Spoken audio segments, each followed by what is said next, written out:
With the explosion of social media converging with the ever-increasing hunger for mobile and digital technologies, retailers must reinvent how they serve today's consumers. IBM brings us a renowned expert on the subject, Erik Qualman, best-selling author of Socialnomics, How Social Media Transforms the Way We Live and Do Business.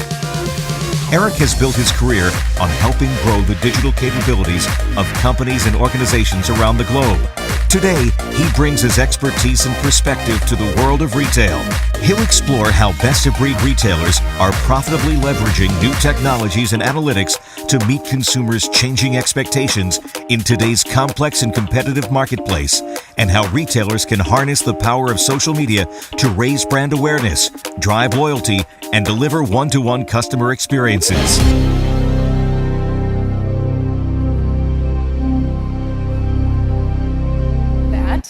I'd like to introduce our next speaker. He's a best-selling author, and he's going to talk to us about social, mobile, and digital, and how this is revolutionizing our industry. Please welcome my friend, Erik Qualman.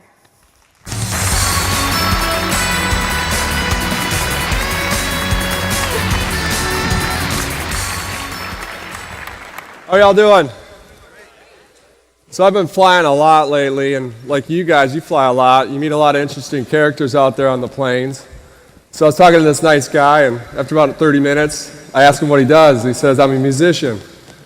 So what he didn't realize is I'm going to bombard him for the next 10 minutes about how he could use social media to get his name out there to really grow his brand. So after about 10 minutes, this nice lady walks up and goes, can I have your autograph? And I'm super excited because no one ever recognizes me on a plane. So I reach down, get my Sharpie. She leans across me to get Mr. James Taylor's autograph. 5-time Grammy award-winning James Taylor. And I'm sitting there going, oh my gosh, did I just tell James Taylor that if only he used social media, maybe he'd have some success and get his name out there? And of course, 2 days later, I turn on the Grammys and there he is singing away. But let me show you a video that I showed James on that flight.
All right, I'm going to stop that video right here because a lot of you guys have already seen that video. When I first produced that video 5 years ago, I didn't know I was going to have to update it every 2 months, so it's been a lot of work.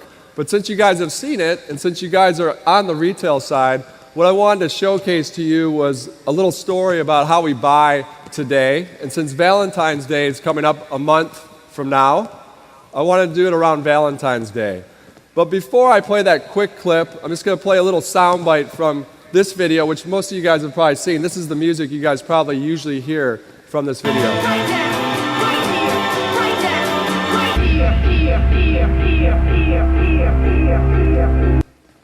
All right, so let's look at how the consumer behaves today.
Now, hopefully no one forgets Valentine's Day this year.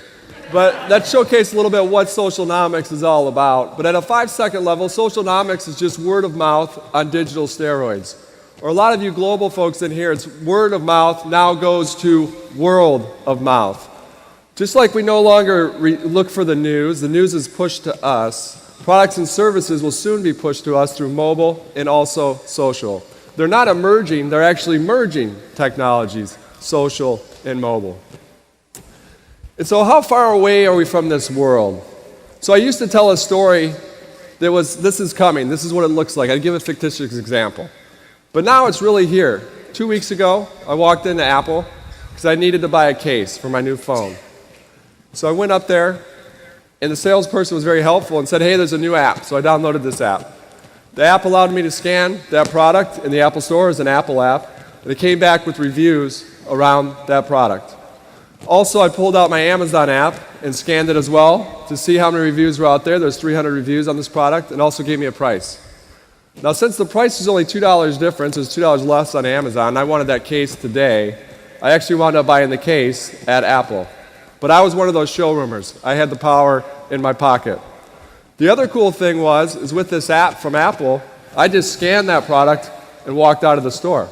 I didn't have to go to a register. I didn't have to go to a person. I could have just walked in, scanned the product I wanted, and walked out of the store. So then I asked him, well, aren't you afraid that people are going to steal stuff and just walk out, and if you catch them, they say, oh, I thought I scanned this on my app. And he goes, we trust our customers. And that's what this world's going to be, is who do you trust? You want to buy from someone that you trust. So how do you build that trust? Or how far away are we from this socialnomic reality? Now, the one piece that's missing in that scenario that I just told you is that I saw 300 reviews, but I didn't know the people that had written those reviews. That's the game changer. So now, through different tools, I'm going to be able to see, oh, of your 229 friends on Facebook, 15 of them also purchased that case, and here's their ratings and reviews. So the average person on Facebook has 229 friends. If you have more than that, congratulations, you're very popular. But that's the power of socialnomics, and that's the one piece that's still missing. 90% of us trust what our peers say about a product and service. Only 14% of us trust what advertising says. So how close are we to this reality? In some sectors and verticals, it's moving very quickly, and it's kind of here. If you look at Yelp or at TripAdvisor, through a tool called Facebook Connect, we can already see this. So on this screenshot, if you see this, where it says visiting Cabo San Lucas, Mexico, you can see that I can see down in the lower right that 40 of my friends have been to Cabo San Lucas. And if I drill down further, I can see, oh great, there's 3 of my buddies that also have 2 children, and they love this resort because it's very kid-friendly. Boom, I'm done, I'm booking at that resort. That's what it looks like. That's what the power is that's out there. So if you've heard that content is king, then culture is really checkmate. So how do we foster this culture? When we talk about culture, what does that mean?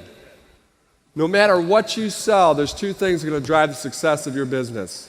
Getting the right people on the bus, getting the right people within your company. And we could talk about 3 days about how LinkedIn is changing that. But I'm going to talk about today is the second piece, word of mouth. That's the other thing that drives your business. What we just mentioned is that word of mouth is now on digital steroids. Historically, they're our best customers, word of mouth, no matter what you sell.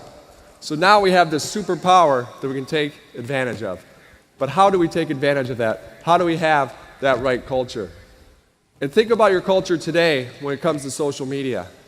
I'm sure that if someone posted something negative about your company, that you'd have an all-hands meeting at 7 a.m. in the morning on a Saturday to figure out what you're going to do. But what about when your best customer says, we love this about what you're doing?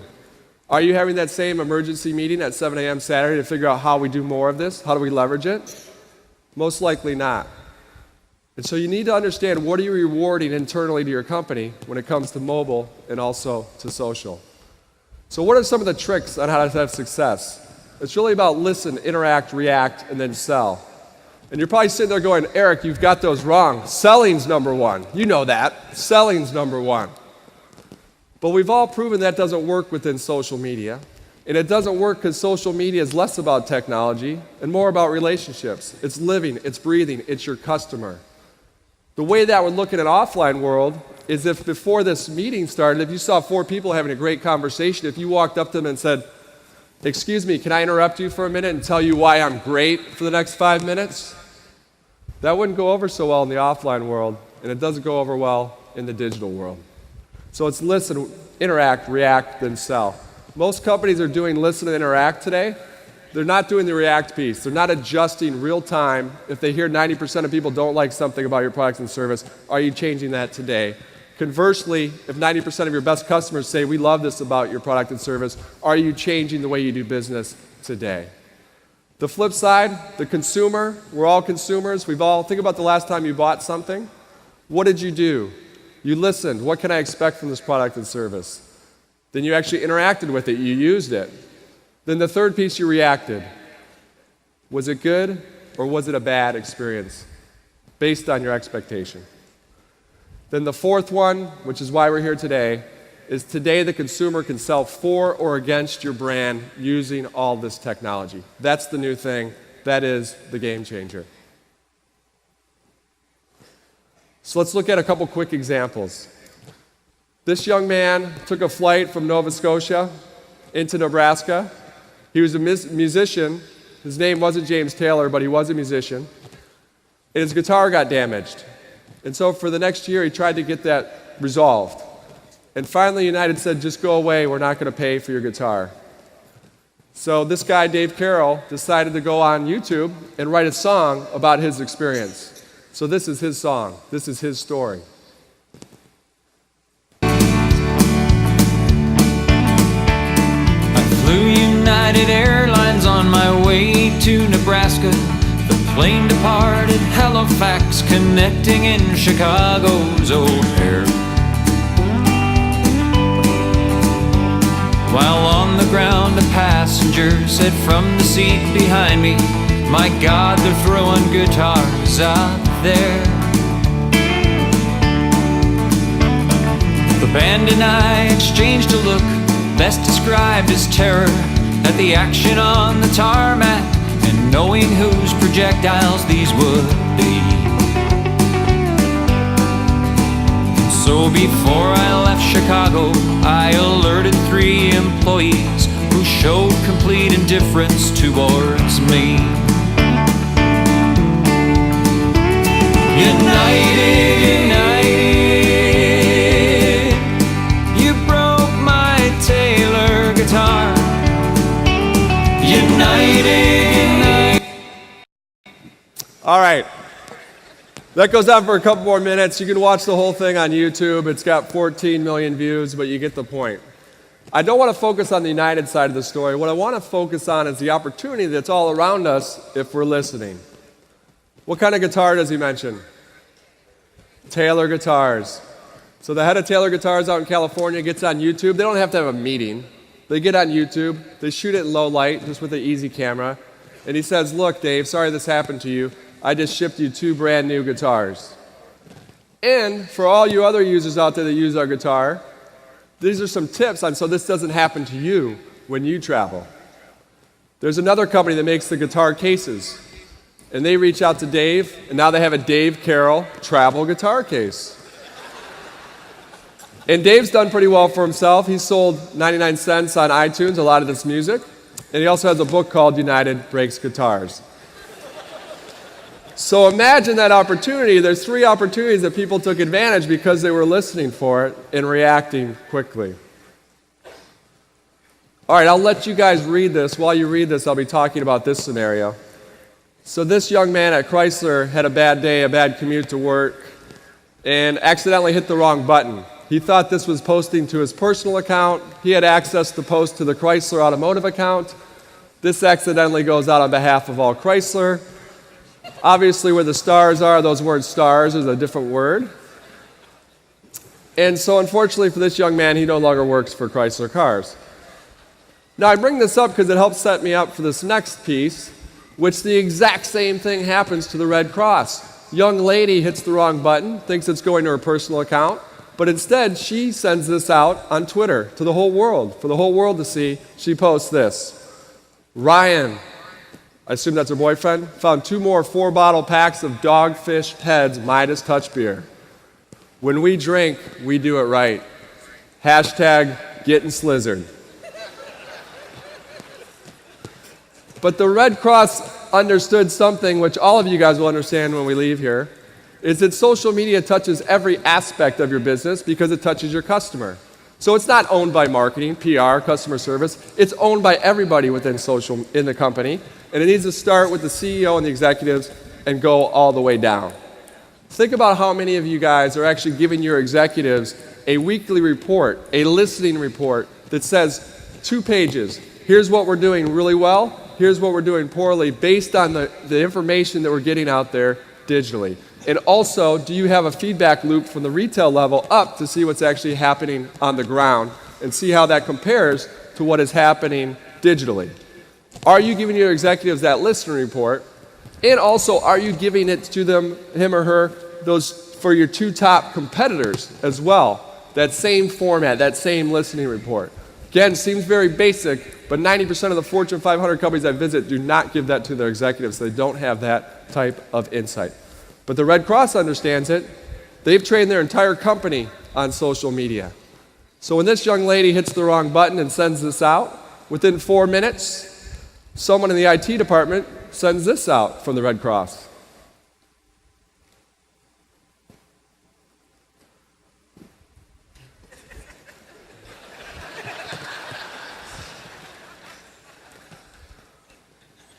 So now what happens in this scenario?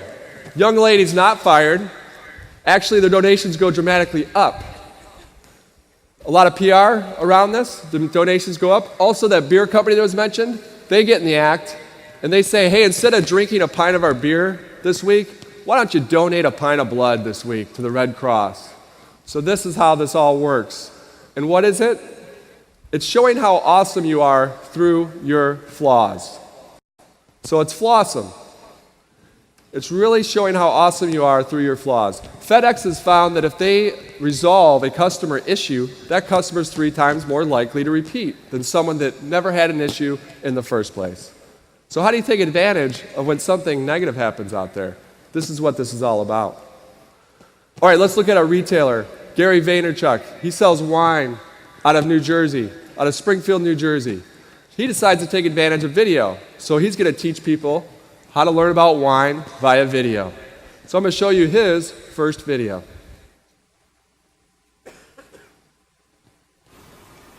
Hello everyone and welcome to the first episode of Wine Library TV. I am Gary Vaynerchuk, Director of Operations here at Wine Library at winelibrary.com, and I am very proud to launch what we think is the first video wine blog. All right, so that's Gary. That's kind of what you'd expect from a wine show. Nobody watches it. But then he listens, interacts, reacts. He also fails forward, fails fast, and fails better. You're not going to get it right the first time you do these things digitally, so it's about changing, failing fast, failing forward, failing better. So Gary hears from his closest customers and friends, Gary, I can get this anywhere. I want the real Gary. I want the New Jersey Gary. Give me some excitement. I want to have fun when I'm learning about wine. So let's take a look at episode 505 and see if we notice any changes.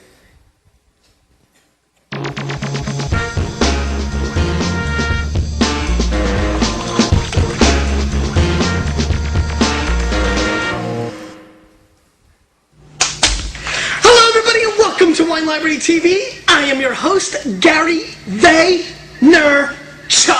Say it with me, Vayniacs. And this, my friends, is the Thunder Show, a.k.a. the internet's most passionate wine program. I'm going to tell you for Mourvedre, $20 US.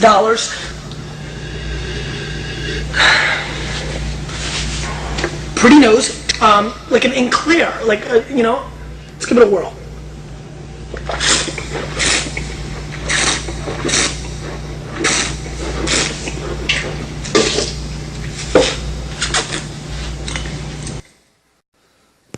All right, big difference, big change. Not for everybody, but it is for his fan base. He goes from selling $4 million worth of wine a year to 2 years later selling $50 million worth of wine out of his retail outlet. And he'll tell you the videos don't sell anything. They got him a lot of views. But what sold was him rolling up his sleeves and really engaging through Twitter, through Facebook, to really interact with people that like the videos and start that conversation. So instead of killing the videos, he decided to use them and use that second layer of selling. All right, IKEA, when they were launching a new store in Stockholm, they just put up a fan page of the name of the GM for that store, Gordon. And what they did is posted pictures of the product. And people on Facebook using the tool where you can tag people and photos, they said if you tag the actual product, the couch or the desk, then you can win that product. So all of a sudden there's all this viral activity around the store manager before the store even opens. If we look at Topshop, it's really about asking the question internally, what is the social play? There's always a social play no matter what you're doing. And you need to leverage stuff that you're already doing. So they already do a fashion show, and they already stream it live. But to take it to the next level, someone asks, what is that social play? If you look in the lower right-hand corner of this image, you'll see that there's a camera. There's a camera in the lower right of that image. And all you have to do is click that image, and automatically posted that screenshot to Facebook. So they got 200 million unique views within a couple hours of this show that they didn't have in the previous years, just by asking, what is that social play? So be the person that asks that at every meeting that you're in. All right, this is for Wheat Thins. How many people buy crackers online? Nobody. Got to go to the store to buy those. So they could have said, this isn't for us, this digital stuff. We sell crackers. But instead they go, let's go see if anyone's talking about crackers online in mobile. And all of a sudden they go out there, wow, a lot of people talk about crackers, and a lot of people talk about Wheat Thins. One lady posts on Twitter, I'm out of Wheat Thins. My life is officially over. We all wish we had her life. It sounds pretty easy, huh? But let's see what Wheat Thins decides to do about this problem that she's having. This one's hilarious. I'm out of Wheat Thins. My life is officially over. Kind of dramatic. Tabitha. Yes. Okay, do you recall tweeting, I'm out of Wheat Thins. My life is officially over. Yeah? We got a hold of that. We just want you to be sure that you're aware that we have plenty of Wheat Thins. And that's for you. That's just a gift. That is a lot of Wheat Thins. Oh my gosh. Everybody in the van, let's go. In the truck. You take care, all right? Come on, boys. Who's next?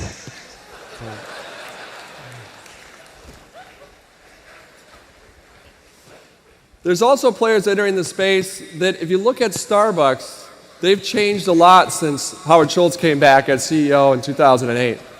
And now they're a company that's a digital company that, oh, by the way, they also sell coffee.